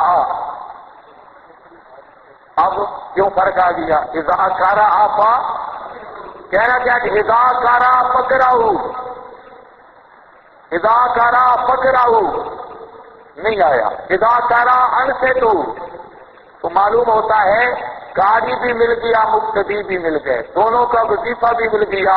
قاری کا وظیفہ قرات، مقتدی کا وظیفہ انصات، خاموشی. اس پر امام ابن کثیر ایک تیسری روایت بھی لایا ہے عن ابی ہریرہ، حضرت ابو ہریرہ رضی اللہ تعالیٰ عنہ سے فرماتے ہیں ان رسول اللہ صلی اللہ علیہ وسلم انصرفا من صلاۃ جہر فیہا بالقراءۃ، آپ نماز سے پھرے جس میں جہر کیا تھا بالقراءۃ، ساتھ قراءت کے. فقال هل قرأ احد منکم معی آنفا، کیا کسی نے میرے ساتھ پڑھا ہے ابھی؟ قال رجل، قال رجل، کہا ایک آدمی نے نعم یا رسول اللہ، جی ہاں یا رسول اللہ. قال انی اقول، آپ نے یہ آپ کے پاس لکھی ہے حدیث، انی اقول مالے یا اناتا القرآن، مالی مجھے کیا ہوگی یا اناتا القرآن کہ میرے ساتھ منازعت کی جا رہی ہے، منازعت میرا حق چھینا جا رہا ہے۔ کالا فرماتے ہیں فانتہا الناس عن القراءۃ مع رسول اللہ صلی اللہ علیہ وسلم، لوگ رک گئے نبی پاک علیہ السلام کے ساتھ قرات کرنے سے، فیما جہر فیہ بالقراءۃ من الصلاۃ حین سمعوا ذلک من رسول اللہ صلی اللہ علیہ وسلم۔ تو اس پر میں مستقل بات کرتا ہوں حدیث کی بات میں بتانا یہ چاہتا ہوں کہ آیت قرآن کی مفسر ابن کثیر رحمت اللہ تعالی علیہ 3 حدیثوں کے ساتھ اس کی تفسیر کر رہا ہے، اور تینوں حدیثیں یہی بتاتی ہیں کہ مقتدی کو امام کے پیچھے پڑھنے کی اجازت نہیں ہے۔ یہ تھی تفسیر القرآن بالحدیث۔ اب تفسیر القرآن باقوال الصحابہ، آپ کے کاغذ میں بھی لکھا ہے، یہ ابن جریر اٹھاؤ، تفسیر القرآن، یہ درمیان سے اس کو ابھی چھوڑ دو، یہ آپ کے صفحہ 2 پر لکھا ہے شان نزول از ابن عباس، جہاں پر ابن کثیر کا حوالہ اس میں بھی ہے، اور میں اس کو پیش کر رہا ہوں تفسیر ابن جریر سے۔ اور تفسیر ابن جریر کا یہ مسئلہ جتنا عام ہے کہ یہ غیر مقلدین کا یہ مولوی ہے، اس نے کتاب لکھی ہے ارشاد الحق اثری، اور اس کی کتاب ہے توضیح الکلام فی وجوب القراءۃ خلف الامام۔ یہ پوری کتاب اس نے اس مسئلہ پہ لکھی ہے، اور یہ کتاب ہے مولانا سرفراز خان صفدر صاحب کی کتاب احسن الکلام کا جواب۔ ان کی کتاب احسن الکلام ہے، اور اس کا جواب دیا ہے ارشاد الحق اثری نے۔ ویسے ایک بات انصاف والی ہے کہ اس آدمی نے مولانا سرفراز صاحب کی کتاب کا ایسا جواب دیا کہ شاید اس کی نظیر پھر نہ ملے، دلیل کوئی پیش کر سکا اپنے مسئلے پہ، لیکن مولانا سرفراز صاحب کے جو باندھے ہوئے مقدمات تھے، کوئی کدھر کے کوئی کدھر کے، ان کی اس نے خوب خبر لی ہے، اور مولانا سرفراز صاحب کی اپنی کتابوں سے پنسایا ہے کہ فلاں کتاب میں تو یہ لکھ کے آیا، فلاں میں یہ لکھ کے آیا، فلاں میں یہ لکھ کے آیا۔ جہاں کیا کرتا ہے کہ یہ پوری کتاب جو ہے اس نے ایک مستقل کتاب بھی لکھی ہے کہ مولانا سرفراز خان صفدر اپنی تصانیف کے آئینہ میں، کسی نے لکھا ارشاد الحق اثری نے، اور اس میں بھی اس نے بڑا کمال کیا کہ مولانا سرفراز صاحب کی ساری کتابوں کو اکٹھا کیا، اور جتنی اس میں مثلا ہمارے خلاف زیادہ مولانا سرفراز صاحب بنتے ہیں جو ہمارے خلاف لکھتے رہے تسکین الصدور اور سماع الموتا میں، اس نے یہی بات ثابت کی کہ بریلویوں کے مقابل تو اس راضی کے بارے میں کیوں کہتا تھا، اور تسکین الصدور میں کیوں لکھایا، احسن الکلام نے یہ ضابطہ ہمارے خلاف لکھا، تسکین الصدور میں مماتیوں کے خلاف اس ضابطہ کو یوں توڑ دیا، سماع الموتا میں یوں توڑ دیا۔ تو مولانا سرفراز صاحب نے بھی ہمارے خلاف کتابیں تو لکھی ہے، لیکن پچھلی ساری تصانیف سے پانی پھر دیا ہے۔ یہ بھی کرامت ہے سید عنایت اللہ شاہ بخاری رحمت اللہ علیہ کی۔ ہاں، ان کے خلاف ہوئے تو ساری زندگی کی محنت پہ خود پانی پھیر کے رکھ دیا، جتنے ضوابط بیان کرتا تھا بریلویوں کے خلاف، غیر مقلدین کے خلاف، اور وہ سارے ضابطے آ کر تسکین الصدور میں ٹوٹ گئے، سماع الموتا میں ٹوٹ گئے۔ اس لیے اس بیچارے نے اتنی لمبی کتاب لکھی۔ اور بریلویوں کے مولوی نے بھی گلشن توحید و رسالت، وہ میرے پاس 1100 صفحات کی کتاب ہے 2 جلدوں میں، اشرف سیالوی نے جواب دیا ہے گلدستہ توحید کا، اور کتاب کا نام ہے گلشن توحید، آپ نے دیکھا ہوگا گلدستہ توحید، چھوٹی سی کتاب ہے، اس نے 1100 صفحات سے جواب دیا، اور جواب میں کہتا کیا ہے، کہتے ہیں مولانا مجھے تیرے ضابطے سمجھ نہیں آتے کہ جب تو اپنے حسینی اور مشرف بھائیوں سے لڑتا ہے تو یہ ساری آیات کتوں کے لیے خاص ہو جاتی ہیں، اور جب میرے ساتھ تمہاری لڑائی ہوتی ہے بریلویوں کے ساتھ تو ان سے مراد انبیاء اولیاء ہوتے ہیں، یہ منطق مجھے سمجھ نہیں آئی۔ پھر اشرف سیالوی نے عجیب بات لکھی، کہتا ہے انتظرون لا یسمعوا دعاءکم وغیرہ آیات، یہ تو قبر سے بھی نفی کرتی ہے، دور سے بھی نفی کرتی ہے سماع کی، اگر اس سے مراد انبیاء ہیں تو پھر نہ قبر سے سنتے ہیں نہ دور سے، یہ مطلق آیات ہیں۔ تو کس ضابطے سے کہتا ہے کہ قبر سے سنتے ہیں دور سے نہیں سنتے؟ تخصیص اور تقیید کی وہ دلیل بھی بتا۔ کہتا ہے اگر تجھے کہہ سکتا ہے قبر سے سنتے ہیں دور سے نہیں سنتے، تو پھر میں بھی مقید کر سکتا ہوں کہ قبر سے بھی سنتے ہیں دور سے بھی سنتے ہیں، اور یہ ایسے بتوں کے بارے میں ہے۔ اگر تیری بات مانے، تیرا اصول مانے اور ان آیات کو مقید کریں، یہ دلیل کے خلاف ہے، اور ان آیات کے اگر انبیاء اور اولیاء کو بھی شامل ہے تو پھر نیلوی شاہ صاحب کی بات ٹھیک ہے۔ یہ اس نے لکھا ہے نیلوی شاہ صاحب کی بات پھر ٹھیک ہے۔ تو میں نے کہا بات تو اس نے ٹھیک لکھ دیا بھائی ایمان سامری، بات تو اس نے کر دی۔ تو یہ میں اس لیے درمیان میں جملہ معترضہ لایا ہوں کہ یہ بات جب آدمی پٹڑی سے اترتا ہے تو سوچتا نہیں انجام، جب پٹڑی سے اترے، ورنہ اس کو کیا ہمت تھی آسن الکلام فاتح خلف الامام پر جواب دینے کے لیے۔ یہ کتاب دیکھو 2 جلدوں میں کتنی موٹی کتاب۔ اصل کمزوری اپنی طرف سے تھی ان کی کہ وہ خود اپنے ضابطوں کو توڑتے رہے، تو اس کو موقع مل گیا۔ تو حالانکہ اس نے پوری یہ کتاب لکھ دی اور ایک دلیل بھی ایسی نہیں کی جس میں 4 شرطیں ہوں اور امام کے پیچھے فاتحہ ثابت ہو، پوری کتاب میں۔ تو معلوم ہوتا ہے ہمارا مسئلہ کا حق ہے اور ہمارے ترجمان کی کمزوری تھی۔ اچھا میں پتہ نہیں کیا کہہ رہا تھا۔ ابن جریر کی جو میں روایت پیش کرنے لگا ہوں، اس نے اس کو صحیح قرار دیا۔ کہتا ہے کہ اس کی سند پہ کوئی اعتراض نہیں، سند بالکل ٹھیک ہے۔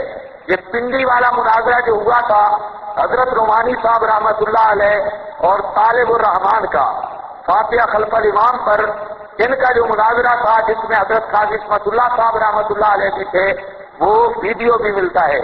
تو طالب الرحمان پھنس گیا تھا بہت گندا ہو کر، لیکن ویسے یہ بہت گندا آدمی ہے۔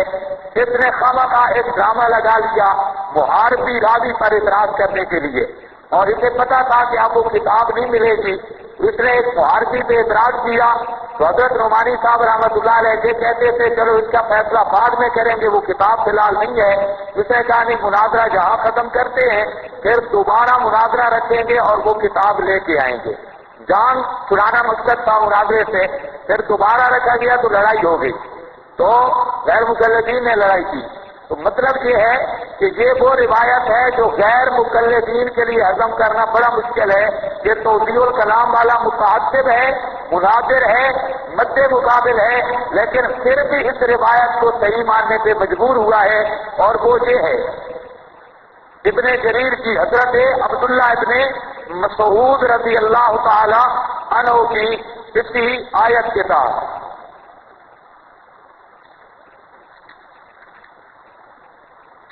آپ کے پاس ہے نا؟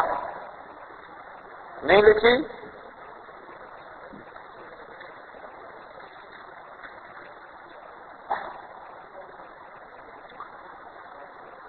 قال صلی ابن مسعود، ہے آپ کے پاس؟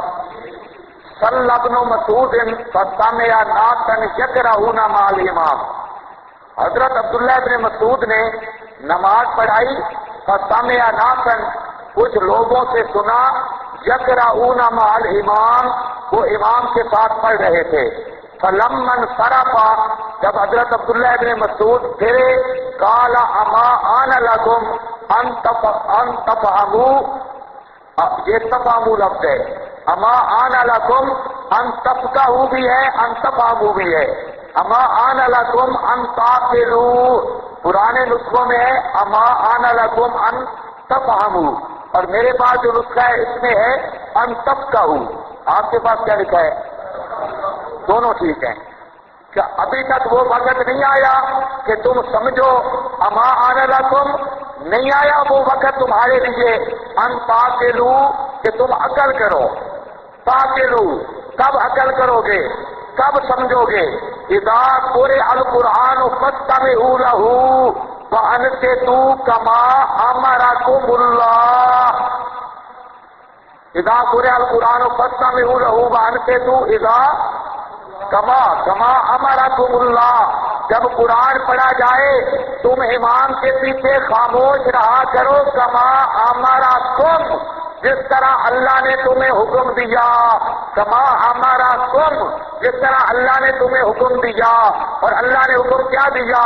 فَاسْتَمِعُوا لَهُ وَأَنصِتُوا۔ اب حضرت عبداللہ ابن مسعود امام ہیں رضی اللہ تعالیٰ عنہ، اور مقتدی قرات کرتے ہیں امام کے پیچھے۔ حضرت عبداللہ ابن مسعود انہیں کہتے ہیں کب عقل کرو گے، کب سمجھو گے؟ کیوں؟ اذا قرئ القرآن فاستمعوا له وانصتوا۔ اللہ فرماتے ہیں جب قرآن پڑھا جائے تم خاموش رہو، کما امرکم اللہ، جس طرح اللہ نے تمہیں حکم دیا۔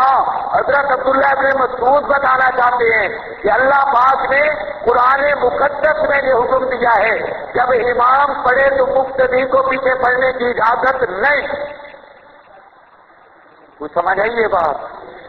سند بھی سونے کی لڑی، اور ہے کون؟ حضرت عبداللہ ابن مسعود۔ ویسے 5 صحابہ سے یہ منقول ہے، 5 صحابہ سے، لیکن ہم تو پکی بات کرنے کے عادی ہیں، جہاں اعتراض ہو ہم اس کے قریب ہی نہیں جاتے۔ اس سند سے کوئی اعتراض نہیں، 7 سند اور غیر مقلدین کے ذمہ دار حضرات وہ سند کو تسلیم کر گئے۔ تو اب حضرت عبداللہ ابن مسعود نے بھی اس آیت کا کیا معنی سمجھا کہ امام کے پیچھے قرات کرنا جائز نہیں، اور یہ کس کا امر ہے؟ ہمارا کم اللہ، یہ حکم کس نے دیا ہے؟ یہ اللہ کا امر ہے۔ اسی طرح حضرت عبداللہ ابن عباس، کیا لکھا ہے آپ کے پاس؟ حضرت عبداللہ ابن عباس وہ بھی یہی معنی کرتے ہیں اس آیت کا۔ یہ عن ابن عباس، حضرت عبداللہ ابن عباس رضی اللہ تعالیٰ عنہ فی قولی تعالیٰ وَإِذَا قُرِئَ الْقُرْآنُ فَاسْتَمِعُوا لَهُ وَأَنصِتُوا لَعَلَّكُمْ تُرْحَمُونَ، یعنی فی الصَّلَاةِ الْمَفْرُوضَةِ، یعنی اللہ پاک کی مراد یہ ہے صلاۃ مفروضہ میں، فرض نمازوں میں جب قرآن پڑھا جائے تو کون پڑھے گا؟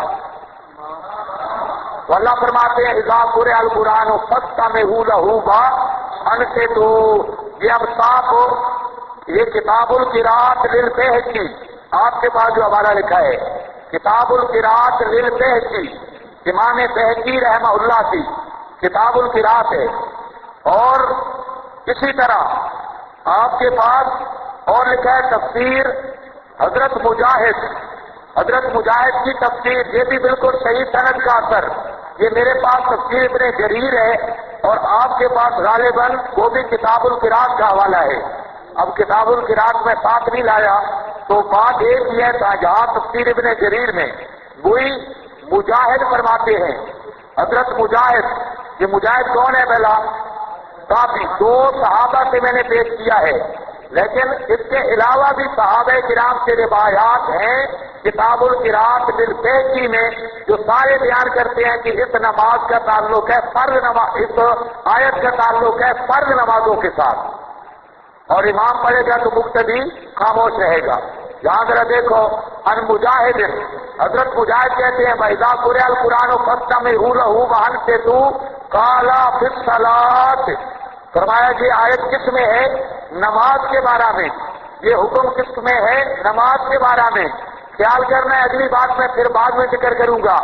غیر مقلد بیان کریں گے کہ جمعے کا خطبہ ہے، یا غیر مقلد بیان کریں گے کہ فلاں فلاں کافر، وہ نہیں سنتے تھے، ہم کو کافر ہیں، ہم کہتے ہیں تم اتنے کام تو وارن نہیں ہو، حکم تو نہیں لگاتے لیکن اتنے کام بھی نہیں ہو بھارت۔ اچھا اب سنو، حضرت مجاہد بھی کیا کہتے ہیں؟ اس آیت کا تعلق کس کے ساتھ ہے؟ جی فرض نماز کے ساتھ۔ یہاں پر کیا ہے نا، کالا پھر صلاۃ آیا، آپ کہیں گے فرض کہاں سے آیا؟ تو یہ فرض بھی میرے پاس ہے، جہاں پر ان مجاہد اذا قرئ القرآن فاستمعوا له وانصتوا قال فی الصلاۃ المکتوبہ۔ چلو پھر صلاۃ کے ساتھ پھر صلاۃ المکتوبہ، یہ تفسیر ابن جریر صفحہ نمبر اس کا 162 ہے اسی مقام پہ۔ اور اسی طرح سعید ابن جبیر آپ کے پاس نہیں لکھا؟ ہاں اس سے بھی یہ بھی ٹھیک لکھا ہے، سعید ابن مسیب سے بھی یہی روایت ہے، اور ساتھ ملا لو سعید ابن جبیر یہ بھی تابعی ہے، یہ بھی کہتے ہیں اذا قرئ القرآن فاستمعوا له وانصتوا قال فی الصلاۃ المکتوبہ، قال فی الصلاۃ المکتوبہ، یہ نماز فرض کے متعلق ہے۔ اسی طرح حضرت ضحاک، یا آپ کے پاس نہیں لکھا؟ لکھ لو حضرت ضحاک تابعی، کتنا لکھ لو، حضرت ضحاک تابعی وہ بھی کہتا ہے قال فی الصلاۃ المکتوبہ، یہ آیت نماز فرض کے متعلق ہے۔ اور اسی طرح ابراہیم نخعی عن ابراہیم قال فی الصلاۃ المکتوبہ، یہ بھی کہتا ہے یہ صلاۃ مکتوبہ کے متعلق ہے۔ ہاں کتنے بزرگ آ گئے، حضرت مجاہد بھی، حضرت سعید ابن جبیر بھی، حضرت ضحاک بھی، حضرت ضحاک بھی، اور اسی طرح ابراہیم بھی، اور اسی طرح سعید ابن المسیب اذا قرئ القرآن فاستمعوا له وانصتوا قال فی الصلاۃ، یہ بھی کہتے ہیں کس کے بارے میں نازل ہوئی؟ نماز کے بارے میں۔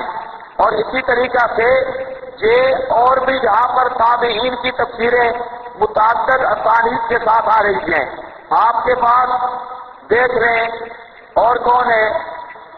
ابو العالیہ قال ابو العالیہ کان النبی صلی اللہ علیہ وسلم اذا صلی قرأ فقرأ اصحابہ، آپ جب نماز پڑھتے قرات کرتے فقرأ، پس قرات کرتے آپ کے صحابہ، فنزلت فاستمعوا الآیہ فسکت القوم، قوم خاموش ہو گئی، وقرأ النبی صلی اللہ علیہ وسلم، اور نبی پاک قرات کرتے تھے، اور نبی پاک کے پیچھے قوم کون تھی؟ صحابہ، صحابہ آپ کے پیچھے قرات نہیں کرتے تھے۔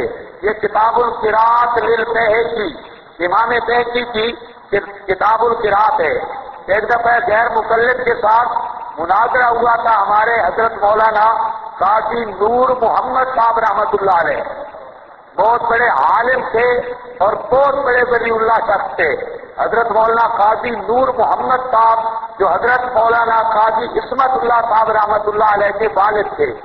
ہم جب وہاں دورہ پڑتے تو قاضی ہمیں بھیجتے مختلف علاقوں میں جمعہ پڑھانے کے لیے، جب ہم جمعے کے لیے جاتے مختلف علاقوں میں تو بڑے وسیع تر ایریے سارے اشاعت التوحید کے، اور وہاں ہم پوچھتے بوڑھوں سے کہ جہاں تک کیسے پہنچے قاضی نور محمد، ان میں کوئی بریلویوں سے آیا ہوا، کوئی شیعوں سے آیا ہوا، کوئی کسی سے آیا ہوا، کوئی کسی سے، تو وہ کہتے کہ قاضی نور محمد صاحب رحمۃ اللہ علیہ ان کی عادت تھی مغرب کی نماز پڑھ کے وہ قرآن لے کر نکل پڑتے تھے، اور راتوں کو وہ دیہاتوں میں گزارتے، صبح طالب علموں کو پڑھاتے، راتوں دیہاتوں میں نکل جاتے، بیٹھکوں پہ لوگوں کے بیٹھکوں پہ جا کے ان کو مسئلہ سمجھاتے۔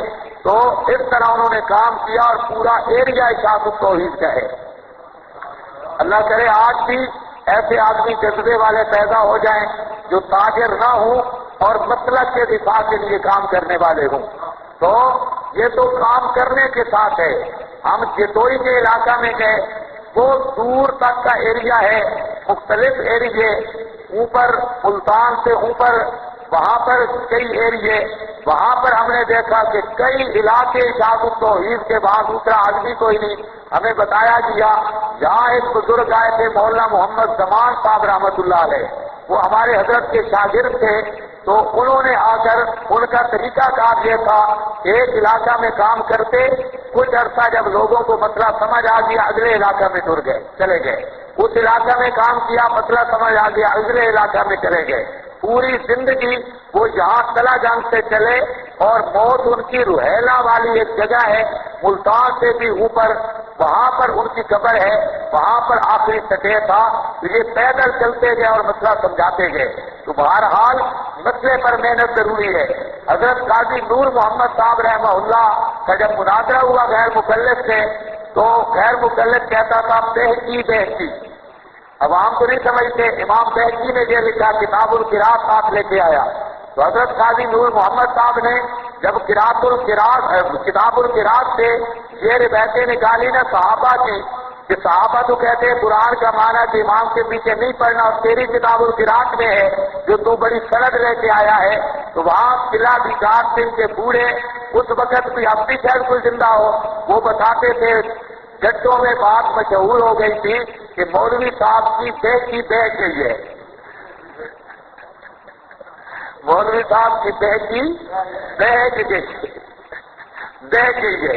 ان کو تو نہیں پتا تھا کون سی کتاب ہے اور بہقی کون ہے. تو بہرحال بہقی نے لکھی تو ہے کتاب کہ امام کے پیچھے فاتحہ پڑھنا ضروری ہے, لیکن یہ بھی ہمارے امام صاحب کی کرامت ہے کہ ان کے اپنے مواد سے بھی دلائل ہمارے نکل آئے. تو یہ صاحب کتاب القراءت بہقی میں ابو العالیہ سے فصلہ میں اوجھے. اب جہاں پر صرف چند حضرات سے میں نے تفسیر پیش کی اور آپ اصول ذہن میں رکھیں, تفسیر القرآن بالحدیث ہو گیا, تفسیر القرآن باقوال صحابہ, تفسیر القرآن باقوال تابعین.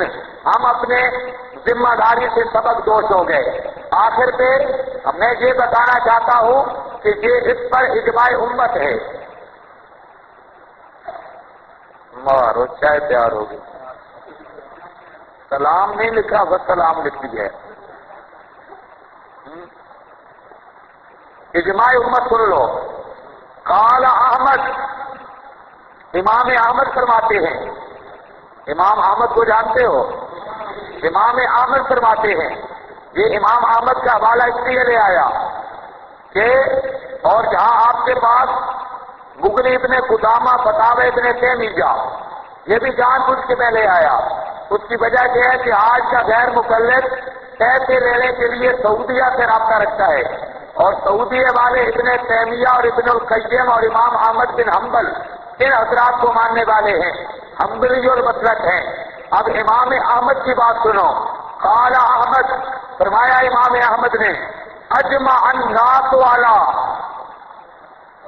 اجمع الناس, اجماع کیا ہے لوگوں نے, الا انہا نزلت فی الصلاۃ, کہ اس نماز یہ آیت نازل ہوئی ہے نماز میں, خطبہ میں یا نماز میں. اجماع ہے اس بات پر کہ یہ نماز یہ آیت نازل ہوئی ہے فی الصلاۃ, نماز میں. تو معلوم ہوتا ہے صحابہ تابعین کے بعد امام احمد کے زمانے میں اس بات پر اجماع تھا کہ اس آیت کا تعلق ہے فی الصلاۃ, نماز کے ساتھ. اس زمانہ میں کیا تھا, اجماع تھا کہ اس کا تعلق کس کے ساتھ ہے, نماز کے ساتھ.